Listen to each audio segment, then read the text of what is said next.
Hallelujah. Hallelujah. Sedai bom chi ba se. Di ni bo no di ma la yaw de kha ma choro de ke khon a le ya de wan le wan ta de bo no. Ma shi de bo no ma mi su di twi ya da de ke wan ta ba de lo ba so. ကျွန်တော်တို့ပေါ့နော်ကျွန်တော်တို့လည်းအတင်းတော်တထုံမှာစခါစားတော့ကိုဟာကိုလေးပေါ့နော်နည်းနည်းလေးစတာဖြစ်တယ်ကျွန်တော်တို့စခါစားတော့ဆိုရင်ကျွန်တော်တို့9ယောက်3ယောက်5ယောက်အဲ့လိုပဲပေါ့နော်အဲ့လိုစရင်နဲ့တခါတလေကျရင်10ယောက်လာရပြောတာရန်ကုန်ဧည့်သည်ဆရာတွေကပွဲတော်ပေးဖို့လာတဲ့အခါမှာလူ12ယောက်လာတဲ့အခါကျတော့ကျွန်တော်တအားပြောတာအိုးရန်ကုန်ဆရာလာတဲ့အချိန်မှာ12ယောက်လာလို့တကယ်ကိုပြောပြီးတော့ပေါ့နော်ဆရာကလည်းဟိုပါလေကြွားရတာပေါ့နော်ကြွားရတယ်ဝမ်းလဲဝမ်းသာတယ်ပေါ့နော်အဲ့ဒီကနေတပြေးပြေးနဲ့18ယောက်ဖြစ်လာတယ်တရားကြောင့်မရှိသမျှကလေးလူကြီးအားလုံးပေါင်း18ယောက်အဲ့ဒီချိန်မှာဆိုကျွန်တော်တအားပြောတာရန်ကုန်မှာတင်တန်းရှိတယ်တွားရအောင်သူများဖိတ်တယ်ဆိုရင်တကြောင်းလုံးသွားတာနော်အားတော့တကြောင်းလုံးလာတယ်ဟေးကလေးတွေပဲကြက်ပြီးတော့တကယ်အပွားကြီးဒီလိုဟိုပါနဲ့ဟိုမတွားနိုင်တဲ့လူပဲကြက်တယ်ဆိုတော့ကျွန်တော်တို့က12ယောက်13ယောက်အဲ့လိုမျိုးတင်တန်းသွားတော့လူတွေကပေါ့နော်ရန်ကုန်တင်တန်းလုပ်တဲ့လူကလည်းပျော်တာပေါ့နော်အဲ့လိုလူအများကြီးလာတယ်ဆိုတော့တို့ကရမ်းပျော်တယ်ကျွန်တော်တို့ကြောင်းလုံးတင်တန်းသွားတဲ့ကြတယ်အဲ့ကြောင်းလုံးပြန်လာအဲ့လိုမျိုးပေါ့နော်အဲ့လိုဟာမျိုးနဲ့စခဲ့ကြတာဆိုတော့အဲ့လိုမျိုးနဲ့ပဲကျွန်တော်တို့ပေါ့နော်ဆူတောင်းနဲ့ဘုရားသခင်ကပို့ဆောင်လာတာဖြစ်တယ်ပေါ့နော်ဆိုတော့ဒီနေ့ကပေါ့နော်တရားလည်းနဲ့ဟောခြင်းနဲ့ပြီးတော့အများအပြည့်တော့တက်တေခံပဲလာမယ်ပေါ့နော်တက်တေလည်းခံခြင်းနဲ့တရားရှိတဲ့လူတွေဘယ်လောက်ထိစူးစမ်းကြရမလဲပေါ့နော်ကျွန်တော်အားလုံးအတူတကွလက်တွဲပြီးတော့ဘာလို့ရမလဲဆိုတဲ့အကြောင်းအရာတွေလည်းကျွန်တော်တက်တေခံရင်းနဲ့ပြောပြမှာဖြစ်တယ်ပေါ့နော်ဆိုတော့ဒီနေ့တော့ကျွန်တော်ယောမဩဝါဒစာခန်းကြီး9အငယ်17ကိုရင်းငယ်ဖတ်ခြင်းနဲ့ပေါ့နော်အကြောင်းကရန်သူဖြစ်လက်ပြီးဘုရားသခင်သားတော်အသေးခံတော်မူခြင်းအဖြစ်ငါတို့ဒီဘုရားသခင်နဲ့မိသားရဖွဲ့ခြင်းကျေးဇူးတော်ကိုခံရသည်မှလည်းမိသားရဖွဲ့ပြီးမှအသက်တော်အဖြစ်ကယ်တင်တော်မူခြင်းသို့ရောက်နေမှုတာ၍မျှော်လင့်เสียရှိသူမှမကငါတို့သခင်ယေရှုခရစ်အားဖြင့်ဒီမိသားရဖွဲ့ရာကျေးဇူးကိုယခုခံရပြီးလင်ထိုသခင်အားဖြင့်ဘုရားသခင်၌ဝါကြွားဝတ်မြုပ်ခြင်းရှိကြ၏ဖတ်တော်ရဲ့ကျမ်းပိုင်မှာရောက်စဉ်ဘုရားရှင်ကောင်းကြီးပေးပါစေဒီမှာပါလဲဆိုတော့သခင်ယေရှုခရစ်တော်အားဖြင့်ဘုရားသခင်နဲ့ကျွန်တော်ပြန်ပြီးမိသားရဖွဲ့ရဖြစ်တယ်အဓိကတော့ပေါ့နော်ကျွန်တော်ယေရှုခရစ်တော်ကိုဘာဖြစ်လို့ယုံကြည်လက်ခံတယ်လဲဆိုတော့ဖယားသခင်နဲ့ပြန်ပြီးမိသားဖွဲ့နေတာငရဲကနေကယ်လို့မဟုတ်ဘူးเนาะဖယားသခင်ယေရှုခရစ်တော်ငါတို့ကိုငရဲကနေကယ်တယ်လို့ပြောရင်မှားတယ်เนาะဘာဖြစ်လို့ဆိုတော့ကျွန်တော်ငရဲမှမကြရသေးဘူးဟုတ်လားငရဲကနေကယ်တယ်ဆိုရင်ငရဲကြပြီးတော့ငရဲကနေကျွန်တော်လာပြန်ခေါ်မှငရဲကနေကယ်တာပေါ့အခုကျွန်တော်ငရဲကနေကယ်တာမဟုတ်ဘူးငရဲကြမဲ့အခြေအနေဖြစ်နေဖယားသခင်ကိုကျွန်တော်မသိဘူးကိုယ့်ရဲ့ဖန်ဆင်းရှင်ကိုလည်းမသိဘူးကိုယ့်ရဲ့အသက်သခင်ကိုလည်းမသိဘူးเนาะကျွန်တော်တို့ဖယားသခင်နဲ့ကျွန်တော်တို့ဝေးကွာနေပြီဖြစ်တဲ့ကြောင့်ဖယားသခင်နဲ့ဝေးကွာတဲ့သူတွေအားလုံးကဘယ်သွားရမလဲငရဲသွားရသွားအားကြောင့်ဖယားသခင်နဲ့ကျွန်တော်ဝေးကွာပြီးတော့ဖယားသခင်ကိုကျွန်တော်မသိဘူးကိုယ့်ရဲ့အရှင်သခင်ကိုကျွန်တော်မသိတဲ့အတွက်ကြောင့်အရှင်သခင်ကိုမသိတဲ့လူတွေအားလုံးကငရဲသွားရအားကြောင့်ငရဲသွားရမဲ့သူတွေဘဝကနေဖယားခင်ထာဝရအသက်ကိုပေးတာနော်ငရဲကနေကယ်တာမဟုတ်ဘူးနော်ငရဲသွားမဲ့သူအဖြစ်ကနေဒါကြောင့်ကျွန်တော်တို့ကဖယားဒါဆိုရင်ဖယားသခင်ကိုကျေးဇူးတင်ရမှာကတော့ငရဲသွားမဲ့ကငရဲကနေငါတို့ကိုကယ်တယ်ဆိုအယံဝမ်းတာအဲ့ဒါကဝမ်းမတာနဲ့အဲ့ဒီထက်ဝမ်းတာဆရာရှိတယ်ဘာဖြစ်လို့လဲဆိုတော့ယေရှုကိုငါယုံကြည်တယ်ယေရှုကကိုငါယုံတယ်ယေရှုကလည်းငါ့ကိုငရဲကနေလွတ်စေတယ်ဆိုတော့အပေးအယူနဲ့ကျွန်တော်ဖယားကိုကိုးကွယ်တာမဟုတ်ဘူးငါတို့ကဖယားကိုယုံကြည်တယ်ဖယားလည်းငါတို့ငရဲကနေကယ်လို့ငါတို့ယုံကြည်တာမဟုတ်အတိကအကြောင်းအရာပါလဲဆိုတော့ဖယားကဖန်ဆင်းစကလေးကလူတွေကိုဖန်ဆင်းတဲ့အခါမှာအေဒီဥယျာဉ်ထဲမှာသူနဲ့သူမိသားရဖွဲ့ဖို့ဖန်ဆင်းတယ်နောက်တော့ကျွန်တော်ဖယားစကားနားမထောင်တဲ့အတွက်ကြောင့်ဖယားတခင်နဲ့မိသားရဖွဲ့လို့မရတော့ဖယားတခင်နဲ့ကျွန်တော်ဝေးသွားပြီတတိုင်းချသွားပြီဝေးသွားပြီအဲ့ဒါကိုယေရှုခရစ်တော်အပြင်ဖယားသခင်နဲ့ပြန်ပြီးမိသားရဖွဲ့ခွင့်ရပြီးတော့ ဖယားသားပြန်ဖြစ်ပြီးတော့အမွေစားအမွေခံဖြစ်ပြီးတော့ဖယားသခင်နဲ့အတူတလုံးတဝထဲပြန်ဖြစ်သွားတာကအဲ့ဒါကအနှစ်သာရအာမင်အဲ့ဒါကအနှစ်သာရဒါကြောင့်ဒီမှာရှိတဲ့လူတွေအရင်ကသားမဟုတ်ရန်သူဖြစ်တယ်အရင်ကတော့ဖယားကိုမိတယ်ဖယားကိုမသိဘူးသူ့ရဲ့ဖန်ဆင်းရှင်ကိုမသိဘူးဖယားသားဖြစ်ခြင်းရဲ့ယေရှုခရစ်တော်အသေးခံခြင်းဟာကျွန်တော်တို့ကိုအမွေစားအမွေခံဖယားသားဖြစ်ခြင်းအခွင့်ကိုပြန်ပေးတယ်ဆိုတော့မိသားရပြန်ဖွင့်စေတယ်မိအဓိကတော့ကျွန်တော်တို့ဒီနေ့ဘာဖြစ်လို့ယေရှုကိုကိုးကွယ်ကြလဲဆိုတော့ဖယားသခင်နဲ့တလုံးတဝထဲသူကိုလက်ခံသမျှသောသူတွေသူယုံကြည်သောသူအပေါင်းတို့ကိုဖယားသားဖြစ်ခွင့်ပေးတယ်ဆိုတဲ့အတွက်ကြောင့်ဒီနေ့ယေရှုကတော့ကျွန်တော်ယုံကြည်တာအပေးအယူနဲ့ယုံကြည်တာမဟုတ်ဘူးနေ့ငါနှလုံးသားပေးမယ်နေငါ့ကိုကောင်းကင်နိုင်ငံပေးအဲ့လိုမျိုးမဟုတ်သူကကျွန်တော်အားလုံးကိုအစကတည်းကငရဲမကြစေချင်တဲ့ပုံကိုဖြစ်ဖယားသခင်အတူဖန်ဆင်းထားတဲ့လူသားအားလုံးအစကတည်းကတုတ်ကမငရဲကိုကြစေချင်တာမဟုတ်ဒါစာရဝိညာဉ်ဆိုတာကျွန်တော်တို့လှည့်ဖျားပြီးမှလောကမှာပျော်မွေ့ပြီးမှဖယားနဲ့မဝေးဝေးအောင်ကျွန်တော်တို့တွန်းပို့တယ်ဖယားနဲ့မဝေးဝေးအောင်တွန်းပို့တယ်ခုနကတော့ကျွန်တော်ထိုင်နေကြတယ်ဖယားကိုတိပိသားလူတွေတခါတိပိသားလူတွေတောင်မှလောကလိုတွေးလောကလိုစဉ်းစားအခုနဆရာမလည်းပြောတယ်နော်ကျွန်တော်တို့ကပတ်စံရှာမယ်ပတ်စံရှာမယ်ပတ်စံရှာမယ်အဲ့ဒါတွေနဲ့ပေါ့နော်ငါတို့ကအခုပါတဲ့နာမည်ကြီးမယ်ပတ်စံရှာမယ်အဲ့လိုလောကအရာတွေနဲ့မွေ့လို့ပင်ပန်းသွားတဲ့အခါမှာဖယားနဲ့တဖြည်းဖြည်းဝေးသွားလောကလိုစဉ်းစားလာဒီနေ့ဖယားသခင်ကဒီလိုမဟုတ်ဖယားသခင်ကနိုင်ငံတော်နဲ့ဖျက်မချင်တရားကိုရှာကျွန်တော်တို့ရှာရမှာကအဲ့ဒါမဟုတ်ဘူးနိုင်ငံတော်နဲ့ဖျက်မချင်ဖယားသခင်ကျွန်တော်ကိုဘယ်လောက်ချစ်တယ်လဲဖယားသခင်ကျွန်တော်ကိုဘာလို့စေချင်တာဖယားသခင်ကျွန်တော်ကိုဘယ်လိုဖြစ်စေချင်တာအဲ့ဒါကိုရှာရအဲ့ဒါကိုရှာတတ်သွားပြီဆိုရင်ကြံတာခုနကကျွန်တော်လူချင်တဲ့ပတ်စံအောင်မြင်ချင်းလာဖယားကအကုန်ပြတ်ပြီးအဲ့ဒီလိုကျွန်တော်တို့ကိုတာဝန်ယူခြင်းလွန်းတဲ့ဖယားသခင်ယေရှုကိုတင်ယုံကြည်လက်ခံလာတဲ့ကြံနဲ့ဖယားသခင်ကသူ့သားဆိုတော့သူတာဝန်ယူပြီဟာလေလုယာတာဝန်ယူခြင်းတာငရဲကနေလွတ်စေခြင်းတာပဲမဟုတ်ဘူးတာဝန်ယူခြင်းတာကောင်းချီးပေးခြင်းတာချီးမြှောက်ခြင်းတာသူ့သားဖြစ်တဲ့ကြောင့်အမွေပေးခြင်းတာကောင်းကင်နိုင်ငံရဲ့အမွေဆိုတာပါဇက်နဲ့ပြောလို့မရပါဇက်နဲ့တိုင်းတာပြောဆိုလို့မရတဲ့အမွေကို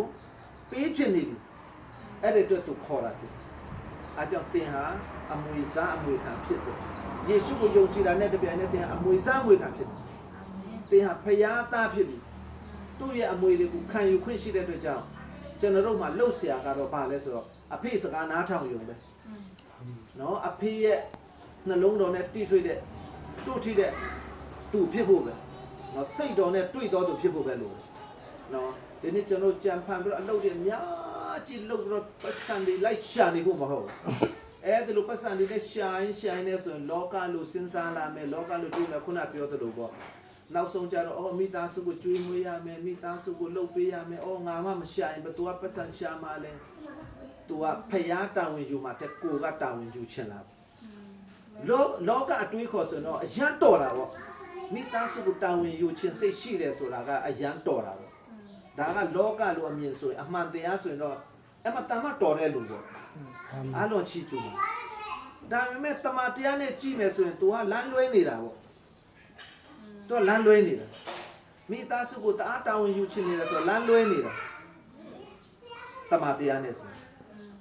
ဖယားသခင်လိုချင်တာကသူ့ရဲ့စိတ်တော်နဲ့တွေ့ပြီးတော့သူ့မျက်နှာကိုရှာတဲ့လူပဲဖြစ်စေချင်တယ်သူ့မျက်နှာကိုငါမျက်နှာကိုရှာမယ်ငါနဲ့စိတ်တော်နဲ့တွေ့တယ်ဆိုရင်နင်လူတမန်အားလုံးကိုငါပေးမယ်လို့ပြောတဲ့ဖယားမနေ့ကတော့ဆရာတန်စီလုံးနဲ့ပြန်လာတော့ပြောကြတယ်ဆရာကကျွန်တော်အတင်းတော်မှာရှိတဲ့လူတွေကျွန်တော်အတင်းသူတင်းသားတွေကိုဖယားကိုယုံကြည်တတ်အောင်တင်ရအောင်တဲ့လူတွေကဖယားမယုံငါဖယားအလုပ်ကိုလုပ်မယ်ဒါဆိုရင်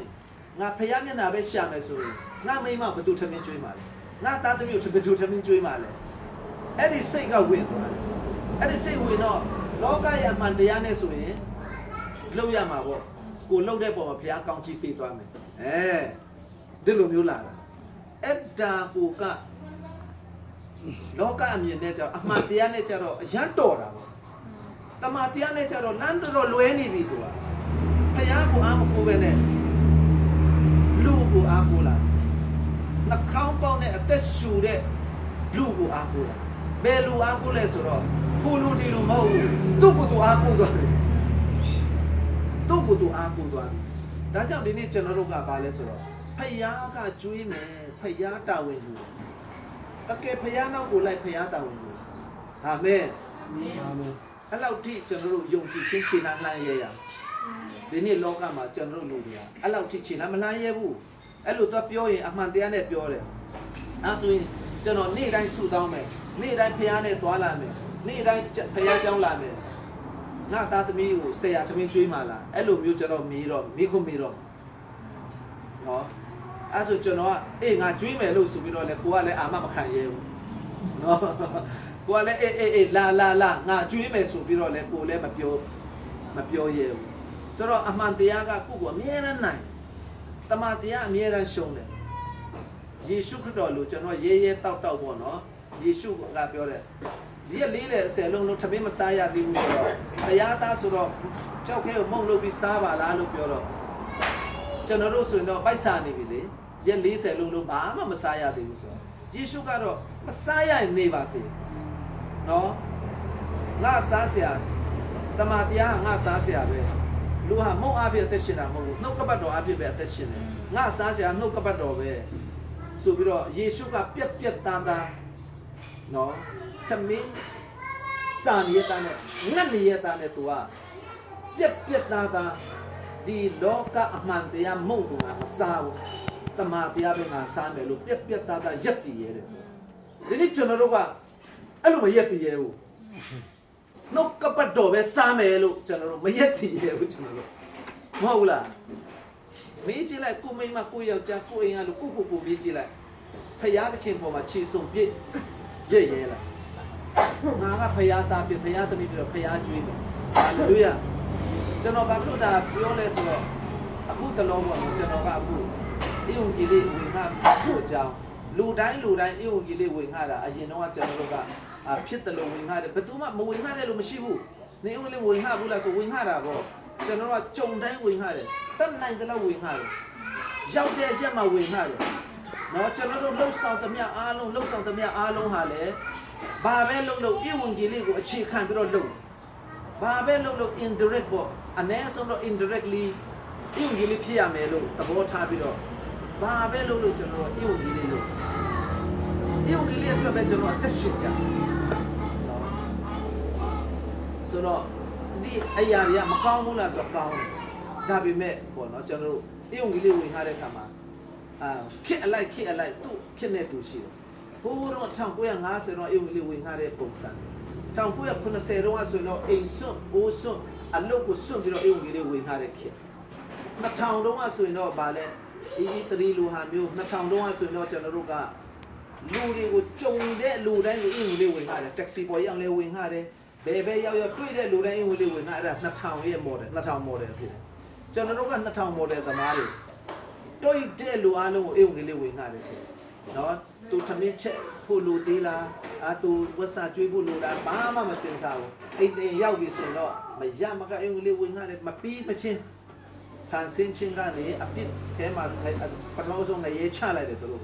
နော်ငရဲအရင်ပို့လိုက်တယ်ငရဲပို့ပြီးမှအဲ့ဒီကနေငရဲကနေဖယားကဘလို့ပြန်ကဲတင်တယ်လဲဆိုတာကိုအဲ့ဒီဖြစ်စဉ်ကြီးတစ်ခုလုံးမပြီးဒီဇက်လန်ကြီးတစ်ခုလုံးမပြီးမချင်းမပြီးပြောင်းဝင်ငှနေရတယ်ကျွန်တော်တို့ကအဲ့ဒီခေတ်မှာကျင်လဲကြီးထွားလာတဲ့လူတွေဆိုတော့ကျွန်တော်အင်္ဂလိပ်ဝင်ငှရဲ့အဲ့ဒီပုံစံတဲ့ထဲမှာပုံစံကြာဆိုတော့အခု21ရာစုမှာ Gen Z တွေလက်ထက်မှာလူတွေကကွန်ပျူတာနဲ့အင်တာနက်နဲ့ဆိုလူတွေအချိန်မရှိတော့ပြီးရင်လူအခွင့်အရေးတို့နော်privacy တို့ငါရဲ့ privacy ကိုထိတယ်တို့တို့ရဲ့စီးတွေပေါင်တွေကများလာကျွန်တော်တို့သူများနိုင်ငံကြီးတွေတော့ဥရောပတွေပေါ့နော်ဖက်ကိုတွားရင်လူတွေကိုယ်စီမှာလာပြီးတော့ကိုနဲ့အတူသမင်းစားတယ်ဥပဒေဝင်ထားလို့မရဘူးဘယ် Are you Christian? Are you active Christian? Are you active church member? အဲ့ဒါတွေတော့မခွင့်မရှိဘူးအဲ့ဒါမင်းတောင်မှတို့က privacy ထိငါ ရားကို active ဖြစ်မယ်မဖြစ်မဖြစ်ဘူးငါစိတ်ငါသဘောကိုနင်ဘာမှလာပြောပိုင်ဖို့မရှိဘူးဒီလိုလာတာပြောလို့မရလူတယောက်ကသူကခွင့်မပြုတ်မချင်းအုံကလေးဝင်ငါလို့မရဘူး privacy ထိကျွန်တော်ဗမာပြည်မှာအဲ့ဒါတဖြည်းဖြည်းလာနေပြီခုမြို့ပေါ်ကလူတွေတကယ်ဘတ်ကားပေါ်မှာကျွန်တော်စီးပြီးတော့တကယ်ခင်ပညာတဲ့လူငယ်တယောက်ကိုကျွန်တော်အုံကလေးဝင်ငါတာ तू ကသိတယ်ကျွန်တော်စာဖတ်ပါတယ်ကျွန်တော်စာအများကြီးဖတ်တယ်ဒီအကြောင်းအရာတွေလည်းအများကြီးဖတ်တယ်ကျွန်တော်ကိုအဲ့လိုသေးစိတ်လာပြီးပြောပြပြမလို့ကိုပါတာကိုတော့ကြအောင်လေ့လာပါကျွန်တော်ပြန်မင်းခင်ဗျာရှုံသွားမယ်အဲ့ဒါပြောဖို့မခံအခုက privacy ထိဒါကြောင့်ကိုပွေချင်တာကိုပွေအခုကျွန်တော်ပါကစ္စတန်တို့ဒီပေါ်လို့မှာဝင်ငါလို့မရဘူးဝိစာတောင်ပေးလို့မရဘူးမှာဝိစာပြင်းထောင်ကြအဲ့ဒါဘာလို့ရလဲ privacy မထိအောင်ဘာလို့ရလဲဝိစာကိုရောင်းရတယ်နော်ဈေးပေါ်နေပေါ့တစ်ကြက်လောက်ပေါ့နော်တစ်ကြက်နဲ့ရောင်းတယ်မရောင်းရင်လည်းတောင်မှပေါ့နော်ဝိစာ9မျိုးလောက်ဆိုရင်9မျိုးတစ်ကြက်ဆိုတော့ဟဲ့တစ်ကြက်တောင်မရှိဘူးက9ချက်ပေါ့နော်9မျိုးတစ်ကြက်ဆိုတော့ဝေတဲ့ခါမှာ तू ကငါ့ကိုလာပြီးတော့ဒီလိုမျိုးပေါ့နော်ငါမလို့ချင်ပဲနဲ့ငါမကြိုက်မနှစ်သက်ပဲနဲ့ငါ့ကိုဒီအကြောင်းတွေလာပြောတယ်ဆိုတော့ तू ကတရားရုံးမှာသွားတိုက်ရင်လေကိုကပေါ့နော်ကျွန်တော်မပြောဘူးကျွန်တော်ရောင်းတာ तू ဝယ်တာအဲ့လိုပြောလို့ရ तू ဝယ်လို့ကျွန်တော်ပြောတာ तू ဝယ်ပြီးတော့ဖတ်တော့နားမလဲလို့ရှင်းပြပါလို့ပြောလို့ကျွန်တော်ရှင်းပြတာကျွန်တော်သူ့ရဲ့အခွင့်အရေးကိုပေါ့နော် तू မထိခိုက်ဘူးအဲ့လိုလုပ်ရတာခုခေတ်ကတဖြည်းဖြည်းနဲ့ကြက်သေးလာနော်မြန်မာပြည်မှာလည်းဒီလိုပဲအခုလူတယောက်ကိုတွားပြောလို့ तू ငါ့ကိုယေရှုအကြောင်းလာပြောပါတယ်လို့ပြောရင်စမပြေဘူးနော်စမပြေဒီလိုခေတ်အခါနဲ့ခေတ်နဲ့အမီမှာကျွန်တော်အင်္ဂလိပ်ဘယ်လိုဝေငှရမလဲဒီလိုခေတ်အခါကြီးမှာကျွန်တော်ဘယ်လိုအင်္ဂလိပ်ဝေငှတော့ဘယ်လိုနည်းနဲ့ကျွန်တော်တို့လူတွေကိုချင်းကပ်ပြီးတော့ပုံမူထိရောက်တဲ့နီလန်ကဘာရှိလဲဆိုတော့ဒီနေ့အိန္ဒိယမှာကျတော့စင်ရတာရမ်းများလေအိန္ဒိယမှာ caste တွေရှိတယ်ပေါ့နော်တို့ကဟိုဗါလေလူမျိုးရေးအဆင့်တန်းတွေအများကြီးရှိတဲ့အိန္ဒိယမှာတို့စံတတ်လို့ရှာအောင်ပြီးတော့အိန္ဒိယမှာတစ်နှစ်တည်းနဲ့အတင်းတော်ပေါင်း6000လောက်တိုးတက်သွားတယ်အဲ့ဒါလိုတိုးတက်သွားတဲ့ဒီနီလန်ကိုတို့ကစနစ်တကျနဲ့ပေတေချာပြန်စစ်ပြန်ကြည့်ပြီးတော့လူတယောက်ကိုဘယ်လိုချင်းကပ်ရမလဲဘယ်အဆင့်ထိတပည့်တော်ဖြစ်အောင်ဘယ်လိုလုပ်ရမလဲဆိုတာဒီနေ့လူတွေကတိတ်ပန်နေကြတေးနေကြစမ်းတက်တဲ့ခါမှာလုပ်ပြီးတော့တို့ခုသင်ခန်းစာတွေထုတ်ကြဒါကအနောက်နိုင်ငံကနီးမဟုတ်အိန္ဒိယကျွန်တော်ဗမာပြည်နဲ့နော်ကျွန်တော်ဗမာနဲ့အိန္ဒိယတူပဲလေအိန္ဒိယမှာတွားကြည့်လိုက်အိန္ဒိယမှာမဒရတ်တို့ချနိုင်တို့နော်မဒရတ်ဆိုချနိုင်တို့ပြောတော့အခုကမဒရတ်ကိုချနိုင်ခေါ်တယ်လေဆိုတော့ချက်တိုင်းတို့လို့ပေါ့နော်ဒီနေ့တွားကြည့်လိုက်နော်ဒီနေ့ကျွန်တော်တို့အဲ့ဒီတွားရင်ဗမာပြည်လိုပဲနော်ဗမာလမ်းဘေးရောက်သွားတယ်လို့ပဲတူပဲနော်ကျွန်တော်ရဲ့ဝတ်စားစင်ပုံထမင်းစားပုံပစိုးကိုတည်းဟလာကောင်းမဝတ်ပစိုးဝတ်ပစိုးတူလုပ်ပြီးတော့လေနေတာစားတာကစနော်အကုန်လုံးနေပါတူအတွေးခေါ်လဲတူအဲ့ဒါလိုတူတဲ့နေရာမှာတို့လှုပ်ဆောင်တဲ့အရာဒီအဲ့ဒီပုံစံမျိုးအင်္ဂလိပ်ဟောကြားဖို့ရတယ်ကျွန်တော်ကဒီလိုအင်္ဂလိပ်ဝင်ခါတာဟာအမတန်မှပေါ့နော်ထိရောက်ပြီးတော့ကောင်းတဲ့တကယ်လို့ရင်ဒီနေ့ကတကယ်ထိရောက်တယ်ဆိုတာသိတဲ့အခါမှာဒီဟာဒီနေ့အတိုင်းအင်္ဂလိပ်ဝင်ခါကြရအောင်လို့ကျွန်တော်ကအခုလူတွေကိုဘယ်လိုပြောမလဲစီယုံနေတာစီယုံနေတဲ့အခါမှာစိတ်ကအရန်ရှာဘာဖြစ်လို့ဆိုတော့အဲ့လိုကျွန်တော်လိုက်သွားတဲ့အခါမှာကျွန်တော်သွားတဲ့လာတဲ့ဥစ္စာစီဘူးဘယ်သူမှကျွန်တော်မပေးဘူး။သမင်းစရိတ်ဘယ်သူမှမပေးဘူး။စီဘူးဘယ်သူမှမပေးဘူး။ပြီးရင်စီဟောက်တဲ့ကိုခံရတယ်။နော်။တကယ်တော့အားကိုးရပါတယ်အားကိုးလောက်တယ်လို့ထင်တဲ့ဆရာကြီးကျွန်တော်သွားတဲ့အခါမှာဒေါ်လာတွေအများကြီးရပြီးတော့နင့်ဒေါ်လာရပြီးတော့နင့်ဒေါ်လာများစားရဖို့အတွက်ငါတို့ကဝိုင်းလုပ်ပေးရမယ်ဆိုတော့ငါတို့ကအယူလုပ်ထင်နေတာလားအဲ့လိုမျိုးအပြောလဲခံရတယ်။အင်္ဂလိပ်ဝင်ငါဖို့ပြောတာနင်ဒေါ်လာစားရဖို့အတွက်ငါတို့ကဝိုင်းလုပ်ပေးရမှာလားအဲ့လိုမျိုးလားဒေါ်လာစားပြီးအခုကျွန်တော်လာတာတောင်မှကိုယ်စီနဲ့ကိုလာကိုယ်ဈေးနဲ့ကိုလာဒီအတင်းတော့ဖွင့်ဖြိုးပါစေဒီ ဒီသာသနာဖွံ့ဖြိုးပါစေအော်ဒီသူတို့ကတကယ်အင်ဝင်ကြီးလေးလုပ်ရင်သူတို့အင်ဝင်လေးတကယ်လုပ်ရင်သူတို့လည်းကောင်းကြီးခံစားရတော့မှာပဲဒါဆိုဒီနီလန်းနဲ့ဒီဟာတွေကကောင်းတဲ့အတွက်ကြောင့်ဒီလိုလုပ်တာကောင်းတယ်ဆိုတော့အော်အင်ဝင်ကြီးလေးလုပ်တာတောင်မှပေါ့နော်ဘယ်လိုပြောမလဲတိတ်မလုပ်ချင်တဲ့လူတွေရှိတယ်အင်ဝင်လေးလုပ်ရင်ပဲပေါ့နော်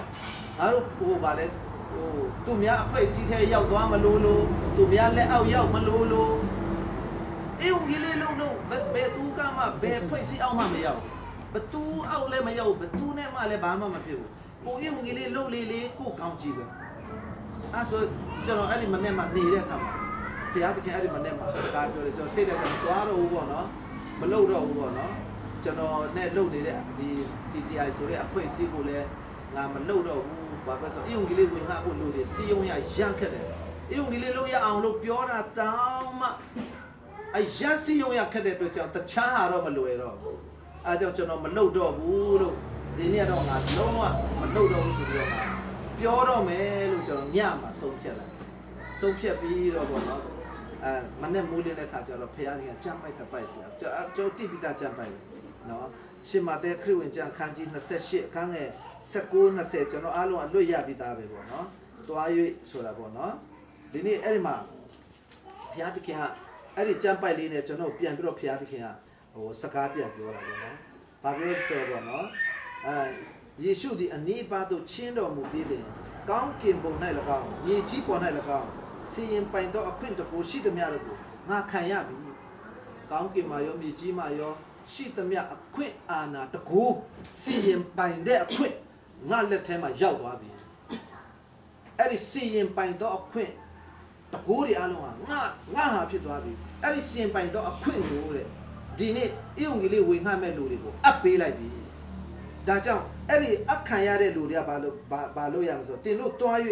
နော်လူမျိုးတကာတို့ကိုငါတပည့်ဖြစ်စေလက်ခမင်းတို့သားတို့တန်ရှင်တော်ဝိညာဉ်တော်နာမ၌ဗတ္တိဇံကိုပေးကြတယ်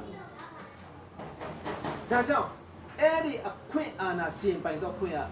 ယေရှုလက်ထဲမှာစာတန်လက်ထဲမှာမဟုတ်ဘူးယေရှုလက်ထဲမှာအဲ့ဒီယေရှုကကျွန်တော်ကိုအဲ့ဒီအခွင့်အာဏာတကူပေးလိုက်ပြီဆိုဒါဆိုရင်လူတွေငါ့ကိုစီရင်ပြောဆိုနေတဲ့လူတွေကအခွင့်မရှိဘဲနဲ့ပြောနေတာသူတို့ကိုစီရင်ပိုင်တာငါပဲငါကတော့ပြန်ပြီးစီရင်လို့ရတယ်ဟာအင်ဝင်ကြီးလေးကိုစီးသားတဲ့အတင်းတော်ဟုတ်လားအင်ဝင်ကြီးလေးဝင်ငှတဲ့လူတွေကဒေါ်လာရမယ်ပတ်စံရမယ်လို့ထင်နေတဲ့လူတွေကိုယ့်ရဲ့အတင်းတော်လူတိုင်းမွေးကလေးကနေယေရှုကိုယုံကြည်ပြီဆိုအင်္ဂလိပ်ဝင်ငှရတော့မယ်မဟုတ်လားယေရှုကိုယုံကြည်တဲ့လူတွေအားလုံးကကိုယ်မှာရှိတဲ့ယေရှုခရစ်တော်ကိုပြန်ဝင်ငှရတော့မယ်လေအဲ့ဒါကျွန်တော်ရဲ့ဖျားပေးတာဝင်လေဖျားသခင်ကိုလည်းကျွန်တော်အဲ့ဒီတာဝန်ပေးထားတာအဲ့ဒီတာဝန်ကိုကျွန်တော်တို့ကမလုံဘူးဆိုရင်မလုံမှအပြစ်ရှိတာလေလုံနေရမှာဒါပေမဲ့လုံတဲ့အခါမှာတချို့ကမလုံတတ်ကြဘယ်လိုလုံရင်ကောင်းမလဲဆိုမသိတဲ့ကြောင့်ဒီနီလန်းလေးကတော့21ရာစုမှာနော်ချင်းကပ်ဖို့ရအတွက်အဲ့လိုပေါ့နော်ကျွန်တော်တို့အရင်တော့ဆိုတော့ music ကျဲတယ်တွေ့တဲ့လူတိုင်းကျဲနေရာတိုင်းကျဲတယ်ကျွန်တော် music တွေလမ်းပေါ်မှာလည်းကြားတယ်ကြောက်ပေါ်မှာလည်းကြားတယ်ခြုံကြားထဲမှာလည်းကြားတယ်ကံကောင်းထောက်မှဆိုတာနဲ့ဘဲရီကိုတဲ့ကံပေးမှာတဲ့လားကျွေးလူအိုင်ပေးမှာ music တွက်ကြတော့ဟိုမှာမီနူးနေတဲ့ခါကျတော့အဲ့ဒီကနူးတဲ့ဆိုပင်လေးကပေါက်သွားတယ်ကွယ်ကံကောင်းလို့ပေါ့နော်အပေါက်သွားတဲ့ခါကျပျော်လိုက်တာအပင်လေးပေါက်လာပြီကျွန်တော်အရန်ပျော်ကြတာလူတွေပြောင်းလဲပြီးတော့နှစ်ချင်းခံပြီးဆိုကျွန်တော်ပြီးသွားပြန်အမဟုတ်ဘူးလူတွေပြောင်းလဲနှစ်ချင်းခံပြီးတာနဲ့အဲ့ဒါမှအစီအစဉ်မပြီးသေးဘူးဒီလူဟာတကယ်ဒီခိုင်ရဲဖို့ဒီတန်ဖို့ကျန်းစာဖတ်တတ်ဖို့စုတောင်းတတ်ဖို့အပြင်သူကိုယ်တိုင်အတင်းတော်မှာတစ္ဆာရှိပါဝင်ပြီးသူကိုယ်တိုင်နောက်တစ်ယောက်ကိုပြန်ပြီးတော့ဝင်ငှတတ်တဲ့အဆင့်ရောက်မှအဲ့ဒီအဆင့်ရောက်မှကျွန်တော်တို့ပျော်ရမှာအဲ့ဒါမှအေးငါတို့ပျောက်ဆုံးဝိညာဉ်တလုံးရပြီးပျော်ရမှာအဲ့ဒီချိန်မှပျော်ရမှာအဲ့ဒါမှသူဟာကျွန်တော်တို့ဟာယေရှုခရစ်တော်ပေးတဲ့အခွင့်အာဏာတကူနဲ့ကျွန်တော်တို့ကတွားပြီးတော့တပည့်တော်ဆင့်ရောက်မှကျွန်တော်တို့ကပျော်ရမှာအဲ့ဒီတပည့်တော်ဆင့်ရောက်ဖို့ရအတွက်ပေါ့နော်ဒီနေ့ကျွန်တော်တို့ဘယ်လိုလုပ်ရမလဲဘယ်လိုလှုပ်ဆောင်ကြမလဲဆိုတာကိုကျွန်တော်ကအားလုံးပေါ့နော်ဒီလူပြည်တဲ့ပြည်မှာရှိတဲ့တင်းတော်တွေလုပ်ကြရအောင်အဲ့ဒါလုပ်လဲခရစ်ကကျွန်တော်မရဘူးအဲ့ဒါလုပ်တိုင်းလုပ်တဲ့အခါမှာလဲကျွန်တော်ခရစ်မရခရစ်ကဘယ်သူပဲရမလဲဆိုတော့လုပ်တဲ့လူနဲ့ယေရှုပဲရဒီနေ့ကျွန်တော်ဖျားဘုံတော်ထင်ရှားစေမဲ့လူဖျားဘုံကို ထင်ရှားစေဖို့ရန်အတွက်ကျွန်တော်အသက်ရှင်လာပြီးတဲ့ကြောင့်ဒီနေ့ကျွန်တော်ခရစ်တော်ရဲ့နိုင်ငံကိုတည်ဆောက်နေကြတာဒါကြောင့်ဒီနေ့ခရစ်ကယေရှုရပါစေအောင်မြင်ခြင်းတွေကောင်းချီးမင်္ဂလာအဲ့ဒီငါးတွေဖမ်းလို့ငါးပါးစပ်ထက်ကရလာတဲ့ရွှေကလည်းငါးဖမ်းတဲ့လူရစေဟာလေလုယာဘယ်သူမှမရဘူးလှုပ်တဲ့လူပဲရဒါကြောင့်ဒီမှာရှိတဲ့လူတွေလည်းအားပေးခြင်းတယ်ပေါ့နော်ဒီနေ့တော့ဆရာလင်းကြီးနဲ့အတူနော်ဆရာမပိုးစာတို့နဲ့အတူအင်းကြီးလေးလှုပ်ကြရကိုတိထားတဲ့လောက်ရထားတဲ့လောက်လေးနဲ့ဝင်ငှကြရကိုရဲ့ဘေးပတ်ဝန်းကျင်မှာဝင်ငှကြရဒီဟာကဘောနော်အခွင့်အစီတော့လှုပ်တာလည်းမဟုတ်ဘူးနော်ဒီနေ့ကျွန်တော်လူတယောက်အတွက်အလှုပ်နေတာလည်းမဟုတ်ဒီနေ့ကျွန်တော်တို့ကမိမိအသင်းတော်ဖခင်ကကျွန်တော်ကိုစေခိုင်းထားတဲ့အသင်းတော်အတွက်ခရစ်တော်ဘုန်းတော်ထင်ရှားဖို့ခရစ်တော်ကခိုင်းတဲ့အလုပ်ကိုလုပ်တာဖြစ်တဲ့ကြောင့်ဒိုင်းကနလည်းနည်းနည်းလည်းမဆိုင်နော်ဒီနေ့ကျွန်တော်နှစ်ချင်းအသင်းတော်တွေလည်းကျွန်တော်လည်းဝင်ငှမယ်ကျွန်တော်ရန်ဝမ်းတာလည်းနှစ်ချင်းလူတွေပါလာတော့တယ်ဘာလို့လဲဆိုတော့အင်္ဂလိပ်သိမဝင်ငှငါတို့အင်္ဂလိပ်ဝင်ငှတယ်ဆိုတော့ငါတို့နှစ်ချင်းတွေနဲ့လည်းဆိုင်တယ်အော်ပျော်လိုက်တာနော်တကက်ဟိုအင်္ဂလိပ်အတင်းတော်မှာဆိုတော့အင်္ဂလိပ်အတင်းတော်ပတ်ကားကြီးတွေကအတင်းတော်ကြီးတွေကကျွန်တော်ကိုသူတို့ဖះเจ้าမလာခိုင်းဘာဖြစ်လို့လဲဆိုတော့အင်္ဂလိပ်ဝင်ငှဖို့လာပြောတာဆရာကဒေါ်လာရပြီးတော့ငါတို့ကတော့လုပ်ရတယ်ငါတို့အင်္ဂလိပ်ဝင်ငှရတယ်ဆရာဒေါ်လာရတယ်ဒုက္ခပဲနော်ဘယ်လိုစဉ်းစားမှန်းကိုမသိဘူးသူတို့ဘယ်လိုတွေးမှန်းတော့မှကျွန်တော်စဉ်းစားလို့ဆိုတော့ကျွန်တော်တို့လည်းသွားတဲ့လူတွေအားလုံးလည်းမျက်နှာငယ်လေးနဲ့ကောင်းငိုးပြီးတော့သူပြောတာကိုခံပြီးတော့ပေါ့နော်နင်တို့တွေကယူနေကြလားနော်ဘေးမှာပါတဲ့ဆရာကြီးနင်တို့တွေကယူနေကြလားဘာဖြစ်လို့သူ့နောက်လိုက်တာနင်တို့သူ့နောက်လိုက်ပြီးတော့နင်တို့ဘာရမှာလဲနင်တို့မယူသားတာတွေလောက်ကြတယ်နင်တို့ကယူသားသားမနေဘူးတဲ့ဒီုံကြီးလေးဝင်ငှဖို့လိုက်ပြောနေတာသူကမယူသားဘူးသူ့မယူသားချင်းတွေအားလုံးနင်တို့ပေါ်မှာရောက်လာအဲ့လိုမျိုးပြောတာဒီုံကြီးလေးဝင်ငှတာတောင်မှမယူသားဘူးလို့ပြောဒါကြောင့်ဒီနေ့ကျွန်တော်တို့အသက်တာကကဲ့ဖို့ပေါ့ကျွန်တော်တို့ဘသူကမှပတ်စံပေးလို့ဒီုံကြီးလေးဝင်ငှတာနော်ဒါပေမဲ့ဘာပဲဖြစ်ဖြစ်မြန်မာပြည်ကြီးနိုးထဖို့ရတော့က system ဒီနေ့ကျွန်တော်မြန်မာနိုင်ငံမှာတင်သားတောင်းနဲ့ချီရှိတဲ့ဖရားကြောင့်တကြောင်မှမရှိဘူးသူများနိုင်ငံမှာ3000 4000 5000တသိန်းအဲ့လိုရှိတယ်ဘာဖြစ်လို့လဲဆိုတော့ system ကြောင့်စနစ်ကြောင့်သူကိုယ်တိုင်ပြုတ်ဆုတဲ့လူတွေကနေအစကနေသူကိုယ်တိုင်ပြုတ်ဆုတဲ့လူတွေနဲ့ကြီးလာတဲ့ခါကျတော့အားလုံးကသူကိုယ်တိုင်ပြုတ်ဆုတဲ့ခါကျတော့အောင်ကဲစင်ကာပူမှာနော်ဆရာကောင်းကြီးစင်မှာအတင်းသား3000ရှိတယ်သူတို့ဖရားကြောင့်တွားကြည့်လိုက်4000 5000ပဲစတယ်လေဘာလို့3000ရှိလဲဆိုတော့သူ့တပည့်တွေအားလုံးဒီ cell group တွေအဖြစ်လူကအဲ့လောက်ရှိတာလေဖះเจ้าတနင်္ဂနွေဖះရှိခေါ်အဲ့လောက်ရှိတာမှမဟုတ်ဘူးနော် Joseph Prince ဆိုရဲအဲ့လိုပဲလေကဲကျွန်တော်ကိုရီးယားမှာဒေါက်တာယွန်ဂီချိုအတင်းသား9သိန်းရှိတယ်တဲ့သူ့ဖះเจ้าကတွားရင်သူ့ဖះเจ้าမှာလူကဟိုဘယ်လိုပြောမလဲ9000လား1000ဘယ်လောက်လဲအဲ့လောက်တောင်းကနန်းပဲဆန်9သိန်းဆန်တဲ့လူဆိုတာစတေဒီယမ်ဘောလုံးကွင်းတောင်မှအဲ့လောက်မဆန်ဘူးလေမြန်မာပြည်မှာအကြီးဆုံးဘောလုံးကွင်းတောင်မှ3000ပဲဆန်တယ်လေ9သိန်းဆန်တဲ့ဘုရားကျောင်းမှမဟုတ်လားဒါဆို9သိန်းဘယ်လာလဲအဲ့ဒီလိုသူကိုယ်တိုင်က home cell leader တွေဆိုပြီးတော့သူအဲ့မှာနာမည်တစ်မျိုးနဲ့ပေါ့ကွယ် cell group ဖွင့်အဲ့ cell group leader တွေကခါရဲကွာယူနေဝင်ငါပြီးတော့အဲ့ဒီယူနေဝင်ငါတဲ့နေရာမှာဘယ်တော့ cell group ဘယ်နှခုလဲ cell group 100cell group တစ်ခုမှလူ9ယောက်ဆို100ဆိုရင်9000သူ့အတင်းသား9000ဒီလိုတွက်ချက်ဘုရားကျောင်းလာတာတောင်းကနန်းပဲဒါကြောင့်ဒီနေ့အတင်းတော်ကအဲ့ဒီလိုဖွံ့ဖြိုးတိုးတက်ပြီးတော့လုပ်တာဆိုတော့ပေါ့နော်ကျွန်တော်အတင်းတော်မှာလည်းအရင်တုန်းကပေါ့နော်အရှာဒီတရီတို့2000ကျော်လောက်တော့2000ရဲ့စနစ်တွေကိုကျွန်တော်သုံးခဲ့တဲ့အခါမှာဆိုရင်ဝီလေးအတကုံဝင်ခါတယ်တွေ့တာနဲ့ဝင်ခါတယ်နှုတ်ဆက်တာနဲ့ဝင်ခါတယ်မဝင်ခါဆိုလမ်းပြီးတွားပြီးတော့ဝင်ခါကြတယ်နော်အဲ့ဒါလိုဝင်ခါကြတဲ့အချိန်မှာကျွန်တော်ဖះเจ้าမှာလူရမ်းများလာဖះเจ้าမှာလူများကျွန်တော်ဖះเจ้าမှာအဲ့တော့ခုံက150လုံးရှိတယ်ခုံ150လုံးရှိတော့ကျွန်တော်ဖះเจ้าမှာပေ40 55ပေပေါ့နော်ဒီမှာဟိုဘက်တစ်ဖက်နည်းနည်းချက်လိုက်တော့နည်းနည်းလေးဒီဘက်မှာ2ခုတန်ဟိုဘက်မှာ2ခုဆိုတော့4ခုပြန်တန်းလို့ရတယ် ဆိုတော့အဲ့ဒီလိုခုံတန်းနဲ့ဟိုထိုင်ကြတဲ့အခါမှာခုံ150အဲ့ခုံ150အကုန်ခင်းရင်တောင်းမှကြက်နေတယ်အခုဆိုကျွန်တော်ခုံထိုင်လေးနည်းနည်းချဲပြီးတော့လေချက်လေးလို့ချက်လေးလို့အဲ့လိုမျိုးလုပ်ကြတယ်အဲ့လုံးကကျွန်တော်တို့ခုံစီမလောက်စီရဘူးစီပြောင်စီရတယ်မဟုတ်လားမနေဘူးကျွန်တော်စီပြီးတော့လေကက်ကလေးထိုင်ပေးပါကက်ကလေးထိုင်ပေးပါဆိုပြီးတော့ခုံကိုစီနေအောင်လုပ်ပြီးမှခုံ150စီတာလူကထိုင်ကုန်မရကြဘူးအဲ့နဲ့နောက်ဆုံးသမင်းစားခုံတန်းစီသမင်းစားခုံတွေအကုန်လုံးကိုဆွဲပြီးမှဒီဘက်မှာအဖြီချကားတွေထားဖို့ဆိုတာအဖြီချတာဆိုကားတွေစပင်းတွေချတဲ့အဖြီရှိတယ်အဲ့ဒီအဖြီမှာအဲ့ဒီသမင်းစားခုလုပ်တဲ့သမင်းစားခုံအရှိတွေအဲ့ဒီခုံအရှိမျိုးကျွန်တော်အလုံး20ရှိတယ်အဲ့ဒီ9ယောက်ထိုင်ပေါ့နော်ငါခုံရှိတခုမှလူ9ယောက်9ယောက်ထိုင်အလုံး20ရှိအဲ့ဒီအလုံး20ကိုအခုခင်းအဲ့ဒါလူကမတည့်ရက်တဲ့လူရှိတယ်ဒီနေ့ကျွန်တော်ပွဲတော်ပေးတယ်ဆိုရင်ပွဲတော်ကြိုင်ပွဲတော်၄ကြိုင်ပေါ့နော်၄ဆင့်ပွဲတော်၄ဆင့်ဝေမလောက်ကျွန်တော်ပွဲတော်ဝေတဲ့လူတွေမလောက်တဲ့ခါဘာလို့ဆိုတော့ကျွန်တော်အဲ့တော့ကတော့ခွက်အဖြူတွေရှိရနော်မက်ခွက်အဖြူတွေကကျွန်တော်အလုံး100ရှိတယ်အဲ့ဒီမက်ခွက်အလုံး100ထဲကနေကဲမက်ခွက်တွေထဲမှာထည့်ဆိုမက်ခွက်တွေထည့်ပြီးမှကျွန်တော်ပွဲတော်ဝေတဲ့လူတွေနဲ့နည်းနည်းကိုယ့်ရဲ့အသင်းတော်တင်သားတွေဆိုရင်မက်အဲ့ဒီပါလေပါလေတန်ခွက်ပေါ့နော်ဒီကျွေတုတ်ထားတဲ့ကျွေတုတ်ထားတဲ့ခွက်နဲ့ပွဲတော်စားရကျွန်တော်တင်းတော်မှာအဲ့လိုလူဦးရများလာတော်လေးကျွန်တော်တို့တင်းတော်က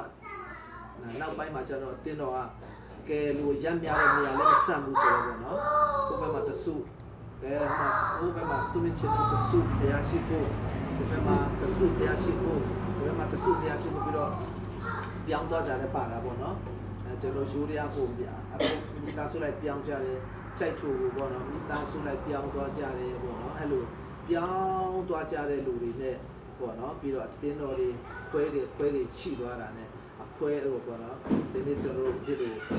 အတင်းတော်တွေကျွန်တော်တပည့်ကျွန်တော်တို့ရှိတဲ့မှုတော်ဆောင်တွေကအတင်းတော်တွေတီထောင်နိုင်တဲ့ခါကျတော့တင်းတော်တီထောင်ရေးတဲ့မှာအပြေးတဲ့ဆိုတော့ဒီရောအခုချိန်မှာကျတော့ကျွန်တော်အတင်းတော်မှာရှိတယ်အတင်းသားကဘုရားကျောင်းတက်နိုင်တဲ့လူကြီးက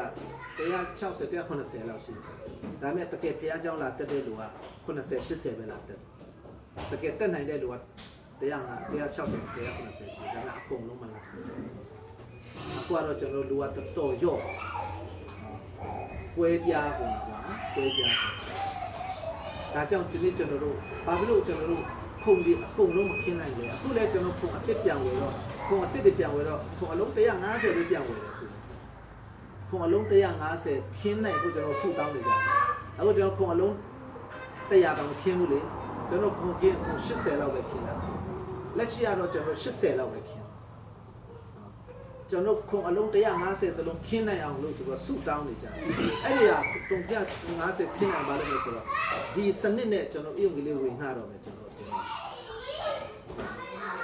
တို့အဲ့ဒီအယုံလေးမဝေငှခဲ့တာပေါ့ရန်နောင်တိုင်းအဲ့ဒါကိုကျွန်တော်တက်တိခံအဲ့ဒါအကြောင်းပြောပြတဲ့ခါဟိုလူကိုယ်တိုင်မတွေ့ဘူးတဲ့လူတွေကသူတို့ကတိတ်မသိဘူးကွာအဲ့ဖះเจ้าမှာလူ250ကျော်ဖះရှိခိုးတဲ့ဖះเจ้าတထုံမှာမရှိပါဘူးဆိုတော့သူတို့မမြင်ဘူးတော့လေသူတို့ကအခုချိန်မှာတောင်မှတက်တိခိုင်တောင်မှမယုံတဲ့လူတွေရှိတယ်ဒါပေမဲ့ကိုယ်တိုင်ကြုံဘူးတဲ့ကိုယ်တိုင်ရှိတဲ့လူကသိတာပေါ့နော်ဖះเจ้าမှာတကယ်ပါဝင်နေတဲ့လူကသိတာမပါဝင်တဲ့ဟိုအပြင်မှာကိုယ်ဖះเจ้าတောင်မှမလာဘူးတဲ့လူတွေကတော့မသိဘူးပေါ့နော်တထုံမှာအဲ့လောက်ဟိုပါလေလူဖះရှိခိုးတဲ့ကြောင်းရှိလို့လားရှိပါလေကျွန်တော်တင်တော့မှာတကယ်ကိုကျွန်တော်ဟိုဘယ်လိုပြောညလုံးပေါက်ဆုတောင်းဆိုတော့မှလေညနေ8နာရီနေဆိုတော့မနေ့6နာရီညလုံးပေါက်ဆုတောင်းဆိုတော့မှလူ30 40အဲ့လိုညလုံးပေါက်မနာတန်းဆုတောင်းတော့အဲ့လောက်လူဖះရှိပဲလာကြအဲ့လိုကိုကျွန်တော်တင်တော့ကိုအင်းကြီးလေးလောက်ခဲ့ကြဒါပေမဲ့အခုအင်းကြီးလေးအားနေသွားတဲ့အတွက်ကြောင့်တင်တော့တဖြည်းဖြည်းအားပြန်နေလာတင်တော့ပွဲပြတော့တင်တော့အများကြီးဖြစ်သွားပြီပဲ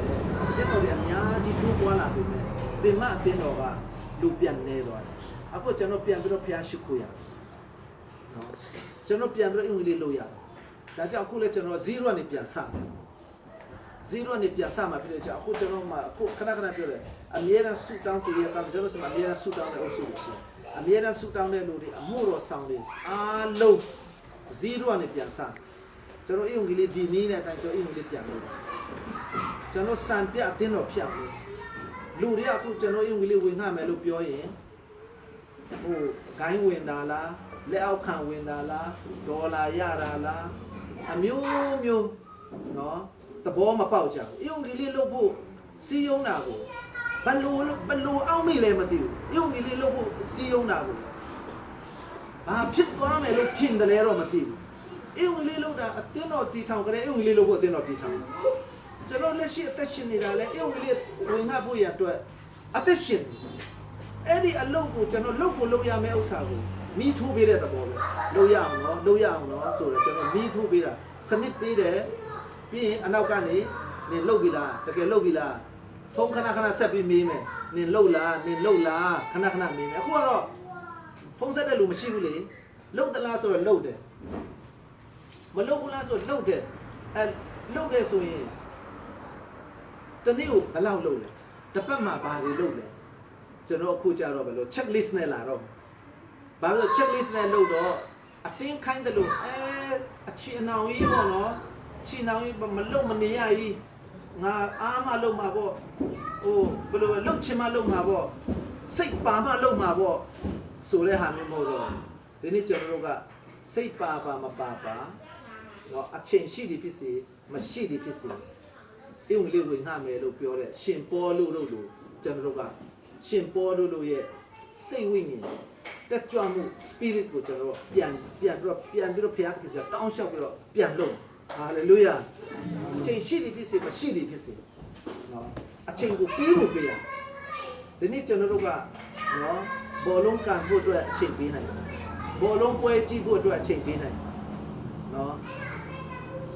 အိမ်ဆောက်ဖို့အတွက်အချိန်ပေးနိုင်နော်ပစ္စည်းပြင်ဖို့အတွက်အချိန်ပေးနိုင်နော်သမင်းချက်ဖို့အတွက်အချိန်ပေးနိုင်ဧဝံဂေလိအတွက်ကျွန်တော်တတ်ဘာလို့အချိန်မပေးနိုင်တာကျွန်တော်တတ်အချိန်ပေးနိုင်ရမှာပေါ့နော်ဆိုတော့ဒီဟာကိုကျွန်တော်တကယ်ဟိုပေါ့နော်အားပေးစကားပြောချင်တာဖြစ်တယ်လို့နော်ကျွန်တော်အခုဒုတိယပိုင်းလာမယ်နော်ဒါပထမပိုင်းထိုင်နိုင်သေးလားထိုင်နိုင်တဲ့စားအခုဒုတိယပိုင်းလာမယ်နော်ဗီဒီယိုရိုက်တဲ့တော့ခဏပိတ်ပြီးတော့ပြန်ရိုက်နော်